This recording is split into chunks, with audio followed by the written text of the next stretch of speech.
Hello friends, Indian history के अगले lecture में हम लोग इंडियन नेशनल कांग्रेस के जो महत्वपूर्ण अधिवेशन हुए हैं उन पर चर्चा करेंगे।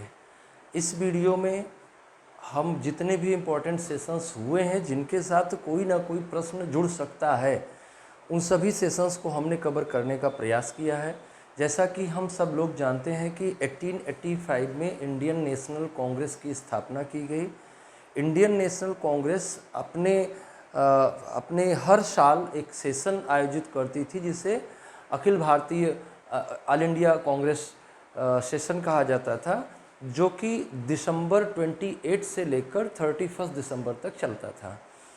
इसी अधिवेशन के दौरान एक अध्यक्ष का चुनाव किया जाता था जो आगे आने वाले साल में कांग्रेस की बैठकों की अध्यक्षता करता था और अपनी एक एग्जीक्यूटिव काउंसिल भी बनाता था और उस एग्जीक्यूटिव काउंसिल के माध्यम से जन समस्याओं और राष्ट्र की समस्याओं को उचित मंच पर उठाने का काम करता था। और जो भी राष्ट्रीय आंदोलन उस समय चल रहा होता था या जो भी कार्य हमें भारत की स्वतंत्रता के संदर्भ में हम कर रहे होते थे, उसकी वो झंडाबरदारी करता था, उसका वो नेतृत्व करता था, लीडरशिप करता था। साल भर में एक बार मीटिंग होती थी, प्रस्ताव पास किए जाते थे, उन प्रस्तावों पर अगले पूरे वर्ष कार्य किया जाता था। ये इसकी कार्यप्रणाली थी।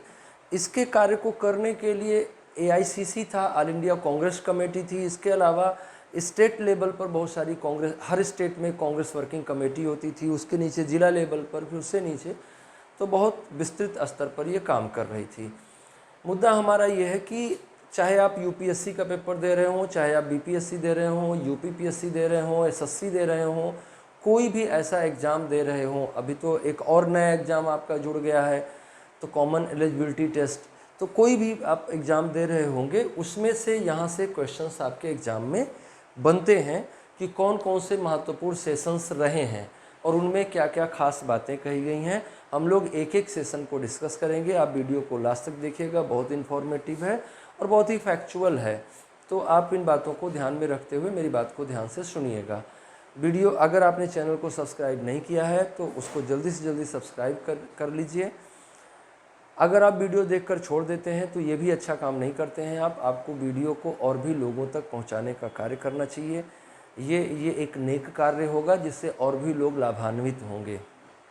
तो आप वीडियो को शेयर करें, ज़्यादा से ज़्यादा लोगों तक इस मुहिम को पहुंचाएं और जो लोगों के पास कोई संसाधन नहीं है पढ़ने का, जो वो भी पढ़ सकें, इन सब बातों को जान सकें और इसके माध्यम से अपना कंपटीशन पर अपने ध्यान लगा सकें, है ना। तो हमने देखा कि पहले से लेकर 55वें तक कुल 55 अधिवेशन हुए। हालांकि अधिवेशन बाद में भी होते रहे, लेकिन हम उन अधिवेशनों को ही फोकस कर रहे हैं जो आज़ादी के दौरान, आज़ादी की लड़ाई के दौरान हुए और उनमें क्या खास बातें रहीं, एक एक करके हम देखते रहेंगे। सबसे पहला तो हमेशा महत्वपूर्ण होता है, पहला चाहे जैसा भी हो, पहला महत्वपूर्ण होता है। तो सबसे पहला कांग्रेस अधिवेशन 1885 को हुआ। 1885 में हुआ, बम्बई में हुआ, गोकुलदास तेजपाल संस्कृत विद्यालय, वो पीछे आपको सब चीज़ें बताई जा चुकी हैं। इसकी अध्यक्षता व्योमेश चंद्र बैनर्जी ने करी। ये पहला अधिवेशन था, ये बहुत महत्वपूर्ण है। इसमें बहुत सारे प्रस्ताव पारित किए गए जिन पर अभी चर्चा कर पाना संभव नहीं है, क्योंकि हमें इसी वीडियो में इन सारे सेशंस पर छोटी छोटी एक एक मिनट का डिस्कशन करना है हमें। इसके बाद जो महत्वपूर्ण कांग्रेस सेशन है वो थर्ड कांग्रेस सेशन है, which was held in Madras in 1887। Madras में 1887 में कांग्रेस का तीसरा अधिवेशन हुआ जिसकी अध्यक्षता बदरुद्दीन तैयब जी ने करी। इसकी विशिष्टता क्या है? इसकी विशिष्टता ये है कि ये कांग्रेस के पहले मुस्लिम अध्यक्ष हैं, पहले मुस्लिम अध्यक्ष हैं। तो ये बात आप ध्यान रखेंगे कि कांग्रेस का पहला मुस्लिम अध्यक्ष कौन था? बदरुद्दीन तैयब जी थे। कम से कम 10 बार एग्जाम में पूछा जा चुका है। UPPSC, UPSC, BPSC, SSC, कोई भी शायद एग्जाम बचा हो इससे जहाँ ये ना पूछा गया हो। तो पहले मुस्लिम अध्यक्ष कांग्रेस के बदरुद्दीन तैयब जी थे। ये अधिवेशन मद्रास में हुआ था, 1887 में हुआ था। मैंने आपको पीछे बताया था कि जब ऐसा हुआ कि कांग्रेस पर अंग्रेजी हुकूमत की निगाहें खराब हुई या अंग्रेजी हुकूमत ने कांग्रेस को नुकसान पहुंचाने का प्रयास किया, तो भारत के राष्ट्रवादी नेताओं ने किसी अंग्रेज को आगे कर दिया और कहा कि भाई देखो, अगर भारतीय राष्ट्रीय कांग्रेस पर कोई बिजली गिरेगी तो ये अंग्रेज पर बिजली गिरेगी, और अंग्रेज पर बिजली गिरेगी तो वो चिल्लाएगा ज़ोर से, और उसकी आवाज़ कहाँ तक जाएगी? उसकी आवाज़ लंदन तक जाएगी। और उसकी आवाज़ कहाँ तक जाएगी? उसकी आवाज़ ह्यूमन राइट तक जाएगी, उसकी आवाज़ लंदन के पार्लियामेंट में भी जाएगी।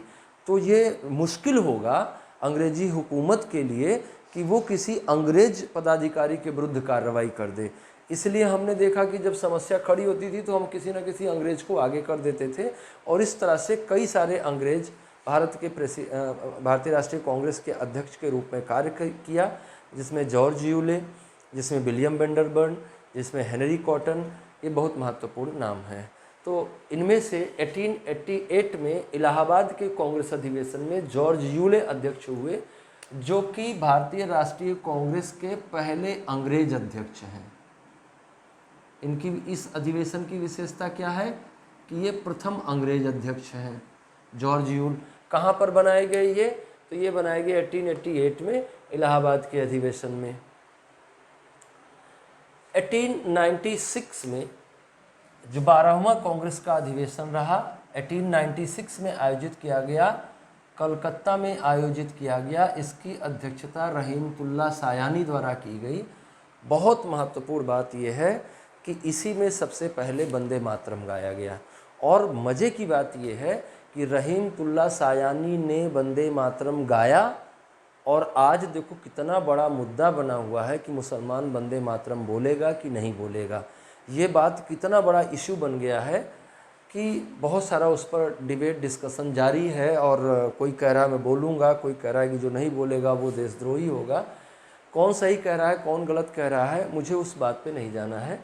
मुद्दा सिर्फ इतना है कि रहीमतुल्लाह सायानी की अध्यक्षता में 1896 में कलकत्ता के कांग्रेस अधिवेशन में वंदे मातरम गाया गया।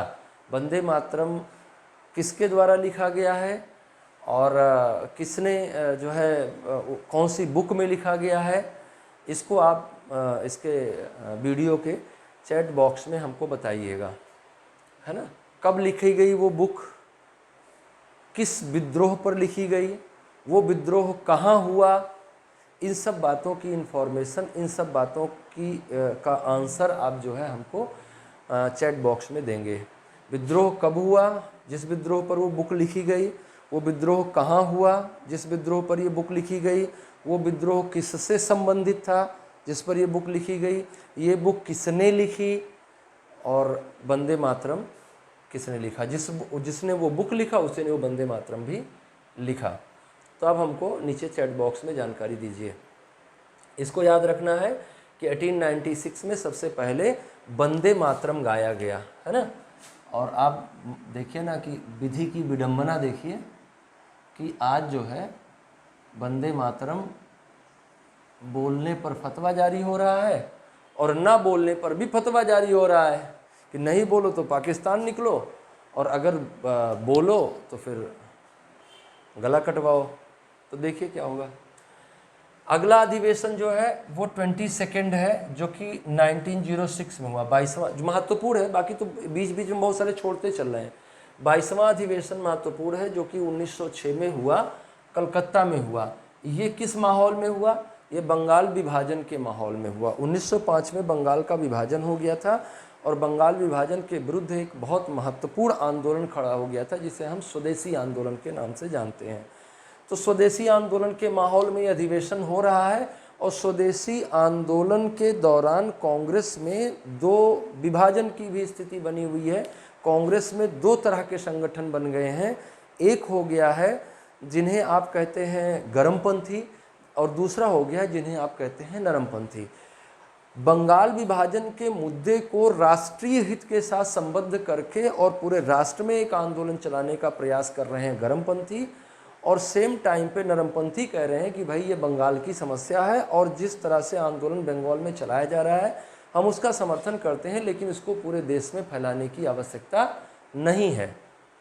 अभी हमारे पास ऐसा कोई विकल्प नहीं है, ऐसा कोई इंफ्रास्ट्रक्चर नहीं है जिसके बिहाफ पे हम अंग्रेज़ों को बाहर निकाल कर और एक सही व्यवस्था विकसित कर पाएँ भारत में। इसलिए अंग्रेज़ों का अभी बने रहना जरूरी है और हम ज़्यादा भागीदारी की मांग करते हैं। उसी ज़्यादा भागीदारी की मांग के दौरान दादा भाई नौरोजी ने सबसे पहले स्वराज शब्द का प्रयोग किया, स्वराज की मांग की है। तो कई बार आपसे सवाल ये पूछा जा चुका है कि कांग्रेस के किस अधिवेशन में आधिकारिक रूप से स्वराज की मांग सबसे पहले की गई थी।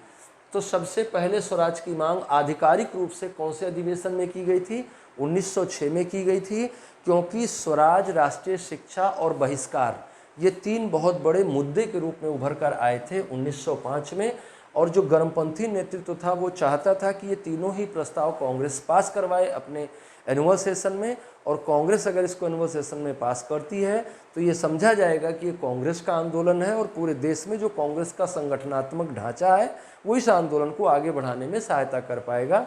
लेकिन चूंकि नरमपंथी गर्मपंथी संघर्ष के कारण इस पर कोई निर्णय नहीं हो पाया, लेकिन स्वराज का प्रस्ताव पास करवा लिया गया और ये कहा गया कि अगले सेशन में आपके सारे प्रस्ताव पास करवाए जाएंगे। ऐसा वादा किया गया गर्मपंथी नेताओं से, जिनमें बाल गंगाधर तिलक, लाला लाजपत राय और बिपिन चंद्र पाल बहुत महत्वपूर्ण नेता थे। इनके अलावा अरविंद घोष भी थे। वो टाइम भी आ गया कि अगला सेशन कब हुआ? 1907 में हुआ। 23वां सेशन 1907 में हुआ। इसका आयोजन सूरत में किया गया। रास बिहारी घोष इसके अध्यक्ष हुए, लेकिन इसमें नरमपंथ और गर्मपंथ का संघर्ष बहुत ज़्यादा बढ़ गया, जिसके कारण से दोनों में जूतम पैजार हो गई, दोनों में मारपीट शुरू हो गई। गर्मपंथ और नरमपंथ में, हालांकि नरमपंथ चाहता था कि तीनों प्रस्ताव पास करवाए जाएं, लेकिन गर्मपंथ चाहता था कि हमारा अध्यक्ष चुना जाए जिससे हमारे सारे प्रस्ताव आसानी से पास हो सकें। और इस संघर्ष में नरमपंथ का अध्यक्ष निर्वाचित हो गया, जिससे गर्मपंथ के लोगों को लगा कि अब हमारे प्रस्ताव पारित नहीं हो पाएंगे, जिसके कारण से गर्मपंथ के लोगों ने नरमपंथ के लोगों पर मारपीट शुरू कर दी, और जिसका परिणाम ये हुआ कि दोनों के बीच में एक संघर्ष शुरू हो गया, जिसके कारण से ये बैठक स्थगित कर दी गई। और फिर 23rd सेशन जो है, 23rd सेशन 1907 में हुआ, लेकिन 23rd सेशन पुनः 1908 में आयोजित किया गया मद्रास में, वो भी रास बिहारी घोष की अध्यक्षता में। अब हम आते हैं अगले सेशन पे। तो अगला सेशन जो है वो 26वां सेशन है महत्वपूर्ण, जो कि 1911 में हुआ और ये कलकत्ता में आयोजित किया गया।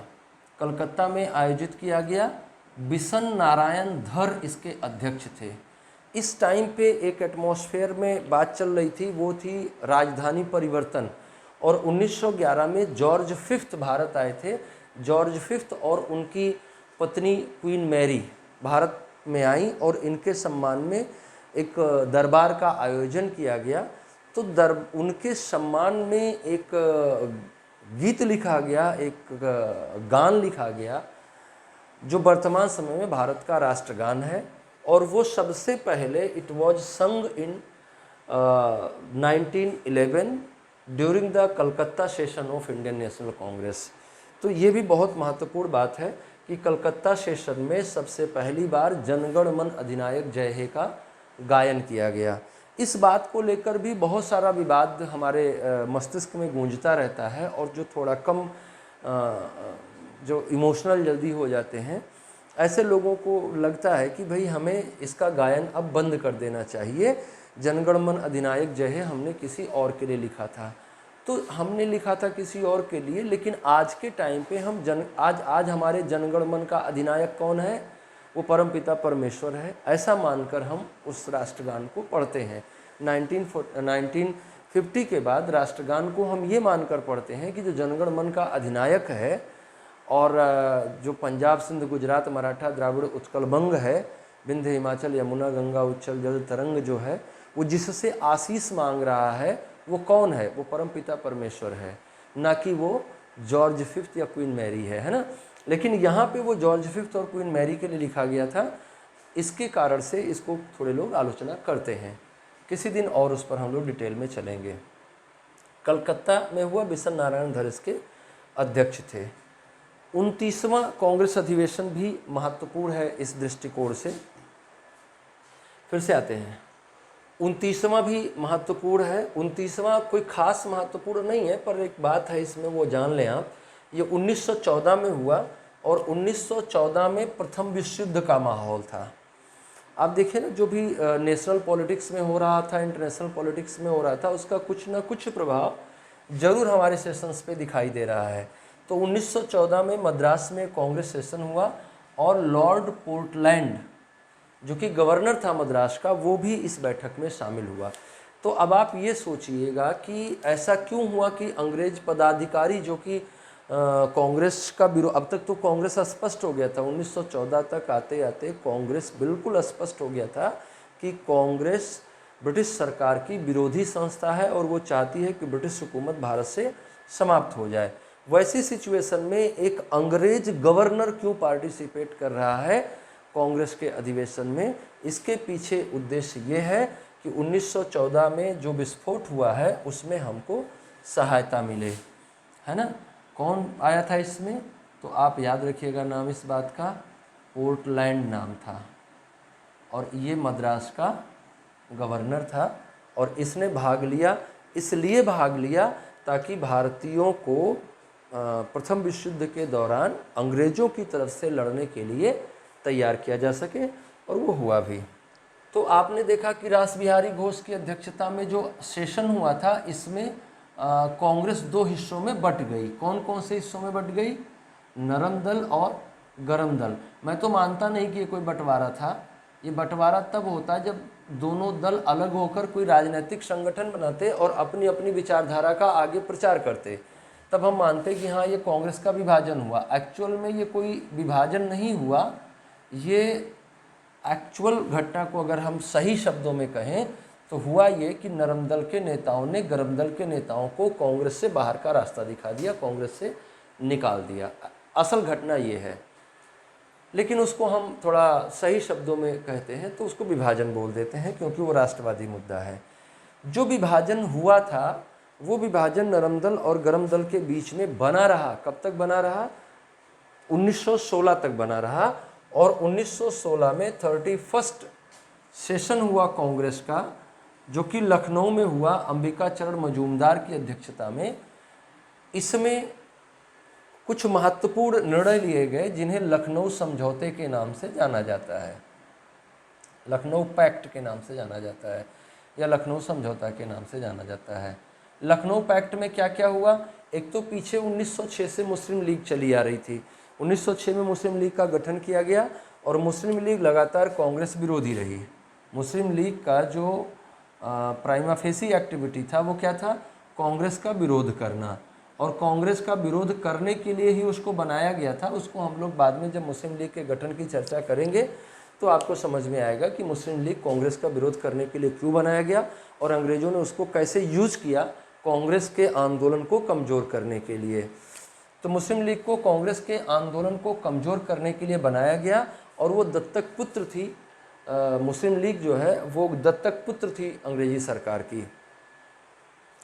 लेकिन जल्दी ही समझ में आ गया कि हमारे जो पिताजी हैं, मुस्लिम लीग को जल्दी ही समझ में आ गया कि हमारे पिताजी हमारा सही से देख रेख नहीं कर रहे हैं। उन्होंने गोद तो ले लिया हमको, लेकिन अपने हित में गोद ले लिया, हमसे झाड़ू पोछा करवाते हैं, प्रॉपर खाना नहीं देते। तो मुस्लिम लीग को लगा कि भाई कांग्रेस के साथ ही रहने में हमारी भलाई है।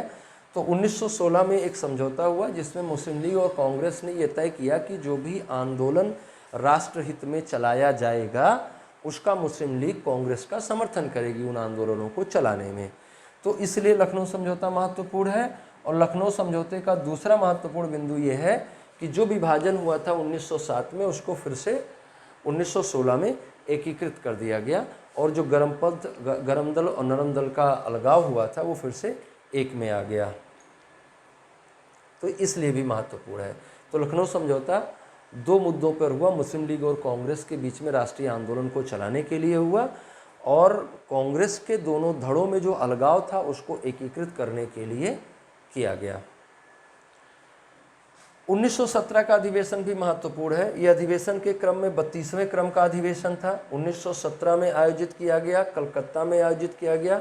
श्रीमती एनी बेसेंट जो कि एक थियोसॉफिस्ट लीडर थी, जो कि एक संस्था बनी थी थियोसॉफिकल सोसाइटी, ये बनी थी न्यूयॉर्क में, और कर्नल MS ऑलकट और मैडम HP ब्लावाटस्की के द्वारा इसको निर्मित किया गया था, इसको संगठित किया गया था। ये थियोसॉफी पे रिसर्च करने के लिए बनाई गई थी। थियोसॉफी पे रिसर्च के दौरान श्रीमती एनी बेसेंट भारत आई और भारत में उन्होंने राजनीतिक स्थिति को देखते हुए भारतीयों के हित में कुछ काम करने का प्रयास किया। उसी क्रम में वो भारतीय राष्ट्रीय कांग्रेस के नज़दीक आईं और उन्होंने होम रूल नाम से एक आंदोलन भी चलाया, जिसकी चर्चा हम लोग आगे करेंगे। और कांग्रेस भारतीयों ने भी इन्हें आगे करने का प्रयास किया, ताकि जब हम आंदोलन चलाएं तो अंग्रेजी हुकूमत हमारी बात ज़्यादा ध्यान से सुने। तो उसी क्रम में 1917 के कलकत्ता अधिवेशन में श्रीमती एनी बेसेंट को कांग्रेस का अध्यक्ष निर्वाचित किया गया और ये कांग्रेस की पहली महिला अध्यक्ष हैं। पॉइंट इज दिस, ये पहली महिला अध्यक्ष हैं कांग्रेस की। तो ये बात भी आप ध्यान रखिएगा कि first women president, first lady president of Indian National Congress was Annie Besant. अगला 1920 का अधिवेशन भी महत्वपूर्ण है। वो इसलिए महत्वपूर्ण है, 1920 का अधिवेशन जो है वो आयोजित किया गया था कलकत्ता में। ये क्रमानुगत व्यवस्था के तहत 35वां है। इसकी अध्यक्षता सी विजय राघवाचारी ने की थी। और सबसे खास बात यह है कि इसी अधिवेशन में 1920 के कलकत्ता अधिवेशन में, जिसकी अध्यक्षता सी राघवाचारी ने करी थी, इसी अधिवेशन में असहयोग का प्रस्ताव पारित करवाया गया।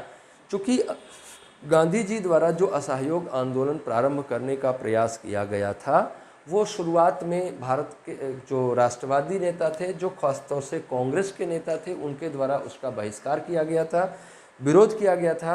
क्योंकि 1919 के भारत शासन अधिनियम के अनुसार जो चुनाव होने थे, उनमें ये कांग्रेस के लोग भाग लेना चाहते थे। इसलिए कांग्रेस ने कहा कि असहयोग आंदोलन नहीं चलाया जाना चाहिए। तो गांधी जी और कांग्रेस के नेताओं के बीच में लंबी वार्ताओं का दौर चला और अंततः कांग्रेस इस बात के लिए तैयार हो गई कि हाँ, हम असहयोग आंदोलन में गांधी का साथ देंगे। और फिर 1920 में विजय राघवाचारी के नेतृत्व में कलकत्ता अधिवेशन में कांग्रेस द्वारा असहयोग प्रस्ताव को स्वीकार किया गया, असहयोग का प्रस्ताव पारित किया गया और असहयोग आंदोलन को कांग्रेस के आंदोलन के रूप में प्रारंभ किया गया। वीडियो को लाइक करते रहिए, शेयर करते रहिए, कमेंट करते रहिए, चैनल को सब्सक्राइब करते रहिए। जो लोग सब्सक्राइब कर चुके हैं वो औरों को भी इसको भेजें और लोगों को सब्सक्रिप्शन के लिए प्रेरित करें। अगला सेशन है जो महत्वपूर्ण है, वो है 37वां सेशन 1922 में हुआ, गया में हुआ। इसकी अध्यक्षता चित्तरंजन दास ने करी और इस अधिवेशन की विशिष्टता क्या है? इस अधिवेशन की विशिष्टता ये है कि 1920 में जो असहयोग आंदोलन प्रारंभ किया गया था, उसको 1922 में गया अधिवेशन में वापस ले लिया गया। वापस तो वो ले लिया गया था बारदोली से ही। 1922 में फरवरी में ही उसको वापस ले लिया गया था। 12 फरवरी 1922 को बारदोली से उसको वापस ले लिया गया था। लेकिन उसके वापस ले लेने के प्रस्ताव को स्वीकार किया गया कहाँ? 1922 के गया अधिवेशन में। और 1922 के गया अधिवेशन की एक और महत्वपूर्ण विशिष्टता है, वो ये है कि कांग्रेस का एक और विभाजन हुआ। इसी विभाजन में 1 जनवरी 1923 को चित्तरंजन दास ने कांग्रेस से इस्तीफा देकर, कांग्रेस से रिजाइन करके एक नया संगठन बनाया जिसका नाम था कांग्रेस खिलाफत स्वराज दल। तो कांग्रेस खिलाफत स्वराज दल वास्तव में कांग्रेस का एक विभाजन था। हालांकि आगे गांधी उसको मैनेज कर लेंगे और उस विभाजन को समाप्त करवा देंगे। वैसे तो मैं स्पेशल सेशंस की बात नहीं कर रहा हूँ, लेकिन एक स्पेशल सेशन महत्वपूर्ण है तो उसको भी देख लीजिए। उसको हम किसी नंबर में नहीं रखते हैं। 1923 में एक स्पेशल सेशन आयोजित किया गया दिल्ली में, जिसके अध्यक्ष हुए मौलाना अबुल कलाम आज़ाद। मौलाना अबुल कलाम आज़ाद का जो महत्वपूर्ण बात है, इस स्पेशल सेशन को हम क्यों यहाँ पे कोट कर रहे हैं, क्योंकि मौलाना अबुल कलाम आज़ाद जो है 35 साल की उम्र में कांग्रेस के अध्यक्ष बने, जो कि कांग्रेस के अब तक के सबसे युवा प्रेसिडेंट हैं। हम बात कर रहे हैं आज़ादी से पहले की। आज़ादी के बाद में तो पता नहीं कौन हो जाएगा, अभी अध्यक्ष हो सकता है, उससे कम उम्र का कोई हो जाए तो वो आ जाएगा। लेकिन अभी तक कांग्रेस के सबसे युवा प्रेसिडेंट जो रहे वो मौलाना अबुल कलाम आज़ाद रहे। मौलाना अबुल कलाम आज़ाद के बारे में एक बात आप और ध्यान रखिएगा कि सबसे लंबे समय तक प्रेसिडेंट रहे कांग्रेस के ये, है ना। क्योंकि आगे जो है आप यहाँ देखेंगे तो 1941 से 1945 के बीच में कोई भी कांग्रेस का सेशन नहीं हुआ, तो उस बीच में जो अध्यक्ष था वही अध्यक्ष रह गया। तो 1940 से 1946 तक कांग्रेस के अध्यक्ष कौन बने रहे, तो मौलाना अबुल कलाम आज़ाद बने रहे, और उससे पहले भी 1 साल ये अध्यक्ष का कार्यकाल पूरा कर चुके थे। तो इसलिए कहा जाता है कि कांग्रेस में सबसे लंबे समय तक अध्यक्ष रहने वाला व्यक्ति कौन था। Then answer will be Maulana Abul Kalam Azad. अगला सेशन जो महत्वपूर्ण है वो 39th है, 39वां है, विच वॉज हेल्ड इन 1924, जो कि 1924 में आयोजित किया गया और ये बेलगांव में आयोजित किया गया। इसकी विशिष्टता क्या है? इसकी विशिष्टता ये है कि ये it is only session which was presided by Mahatma Gandhi. एकमात्र सेशन है जिसमें महात्मा गांधी ने अध्यक्षता करी। गांधी की अध्यक्षता में आयोजित होने वाला अकेला अधिवेशन है। आप इस बीच में देख रहे हैं कि विभाजनकारी माहौल काम कर रहा है कांग्रेस में। वैसी सिचुएशन में गांधी जी ने बीच बचाव करने के लिए संभवतः इस अधिवेशन की अध्यक्षता करी होगी। 40वां अधिवेशन भी महत्वपूर्ण है, जो कि कानपुर में आयोजित किया गया था 1925 में। इसकी विशेषता यह है कि श्रीमती सरोजिनी नायडू इसकी अध्यक्ष बनी, और सरोजिनी नायडू पहली, इन्हें सरोजिनी नायडू को भारत कोकिला भी कहा जाता है, तो सरोजिनी नायडू पहली महिला थी, पहली भारतीय महिला थी जिन्हें कांग्रेस का अध्यक्ष निर्वाचित किया गया। तो कांग्रेस की अध्यक्षता करने वाली पहली भारतीय महिला श्रीमती सरोजिनी नायडू थी।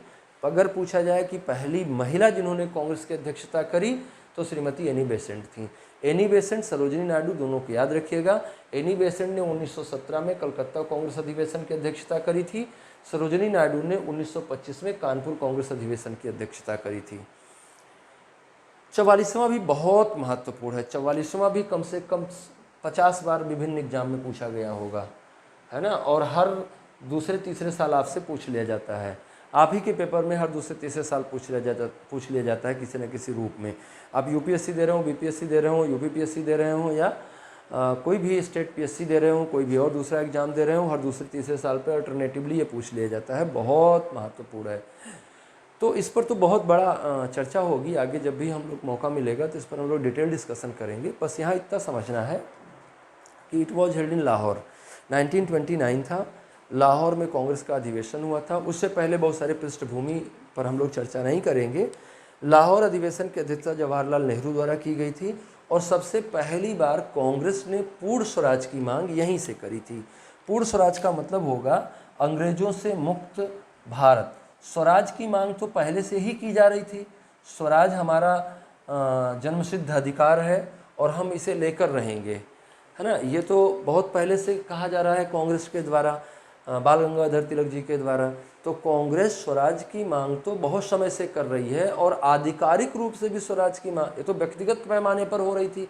आधिकारिक रूप से भी 1920 में ये कहा गया कि 1 साल के भीतर हम स्वराज ले लेंगे, लेकिन उस स्वराज को कभी डिफाइन नहीं किया गया कांग्रेस के द्वारा कि क्या मीनिंग होगा उसका, क्या मतलब होगा स्वराज का। तो हम स्वराज पाएंगे तो कैसा होगा, अंग्रेज़ों के अधीन, अंग्रेज़ों से स्वतंत्र, अंग्रेज़ों के बिना, अंग्रेज़ों के साथ, पता नहीं। लेकिन 1929 में it was defined black and white, एकदम साफ साफ बताया गया कि पूर्ण स्वराज का मतलब होगा अंग्रेज़ों से मुक्त भारत।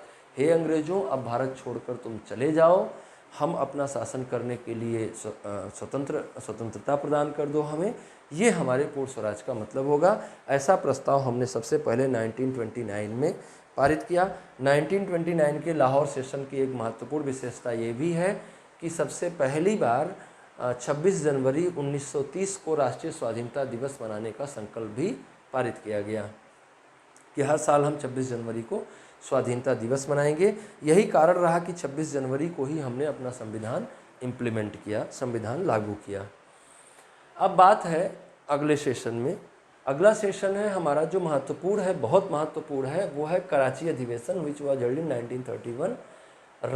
नंबरिंग में कौन से नंबर पे आएगा? 45th session of Indian National Congress.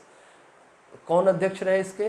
सरदार वल्लभ भाई पटेल इसके अध्यक्ष रहे, और सरदार वल्लभ भाई पटेल की अध्यक्षता में जो कराची अधिवेशन हुआ, इसमें दो बातें हुई।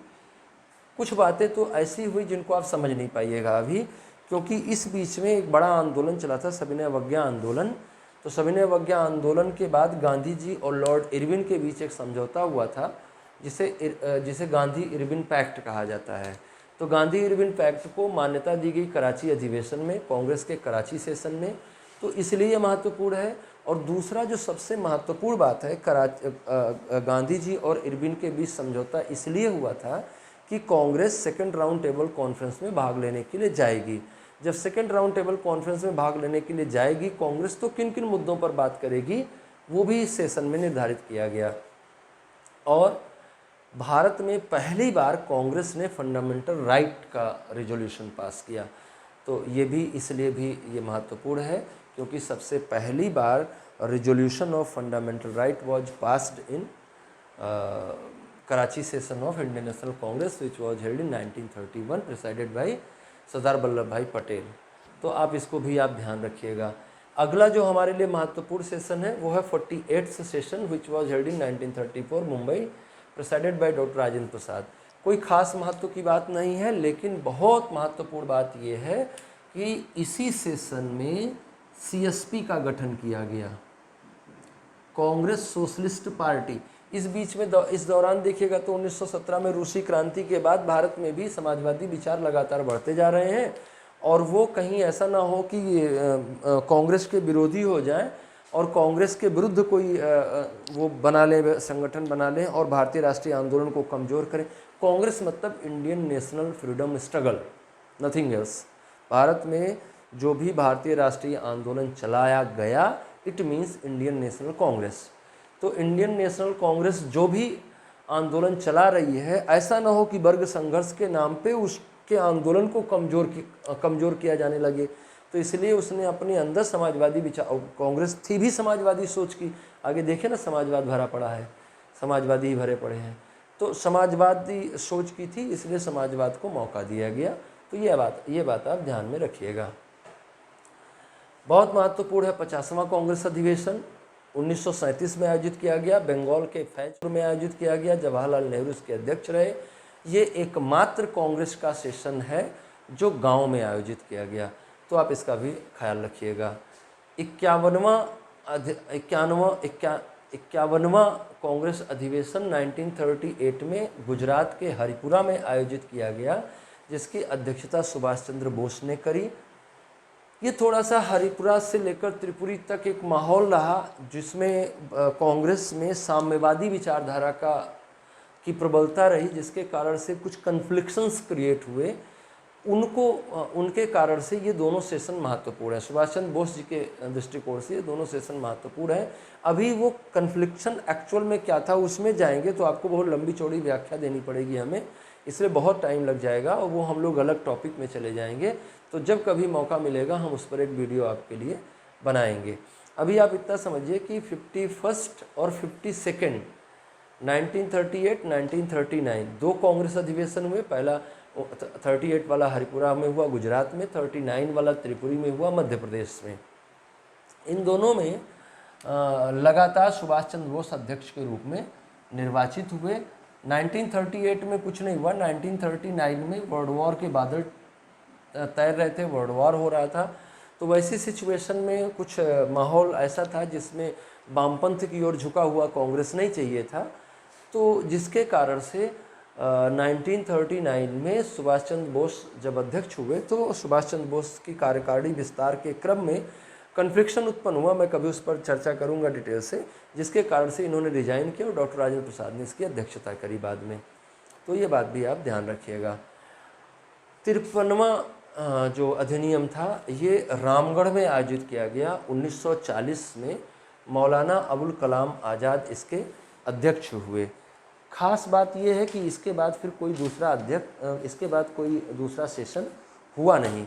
1940 में जो सेशन हुआ था उसके बाद से no session held between 1941 to 1945। तो जो 1940 में रामगढ़ अधिवेशन में ये भी कहा गया था कि अगर अंग्रेजी हुकूमत यहाँ पर एक सरकार का गठन करती है, कार्यकारी सरकार का गठन करती है, तो हम विश्व युद्ध में अंग्रेज़ों का साथ देंगे। वो सब हम बाद में कभी चर्चा में ले आएंगे।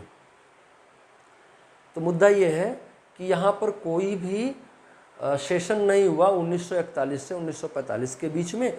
तो 1940 में जो अध्यक्ष रहा वो 1945 तक अध्यक्ष बना रहा।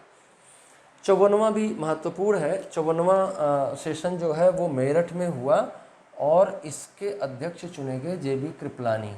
ये बात आपको बिल्कुल ध्यान रखनी है कि 1947 में 15 अगस्त 1947 को India became a free nation, है ना, एक स्वतंत्र राष्ट्र के रूप में भारत की स्थिति निर्मित हुई, जो कि 1947 में हुई।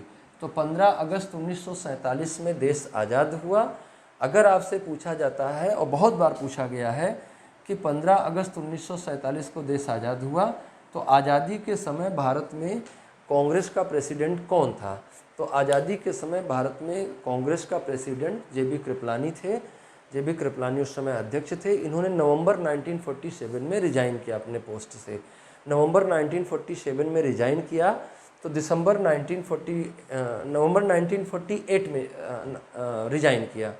तो जो अगला कांग्रेस सेशन हुआ उसमें फिर 1948 वाला महत्वपूर्ण है, जिसमें पट्टाभी सीतारमैया अध्यक्ष हुए। और पट्टाभी सीतारमैया जो है वो उसके बाद से फिर कांग्रेस के इस तरह के अधिवेशन का महत्व नहीं रहा, कि वो ऐतिहासिक महत्व नहीं रहा, इसलिए हम यहीं तक इसको कंटिन्यू कर रहे हैं। आगे और भी कांग्रेस के सेशन अभी भी हर साल होते हैं और उनमें कोई ना कोई अध्यक्ष निर्वाचित होता है और अध्यक्ष के रूप में कार्य करता है। तो ये रहा महत्वपूर्ण अधिवेशन। और इनके साथ साथ हमने आपको थोड़ा थोड़ा हिस्ट्री के ग्लिम्सेज भी दिए। तो आप इनको देखिएगा, इनको एंजॉय करिएगा, इनको समझिएगा, एक दूसरे के साथ जो कनेक्टिविटी है उसको फील करिएगा और नोट करिए, अपनी कॉपी पे नोट कर लीजिएगा। और वीडियो को लाइक करिए, शेयर करिए, सब्सक्राइब करिए चैनल को और बहुत सारे लोगों तक इसको पहुंचाइए। अगला जो सेशन आएगा उसमें हम एक नए मुद्दे के साथ आपके पास आएंगे। तब तक के लिए नमस्कार।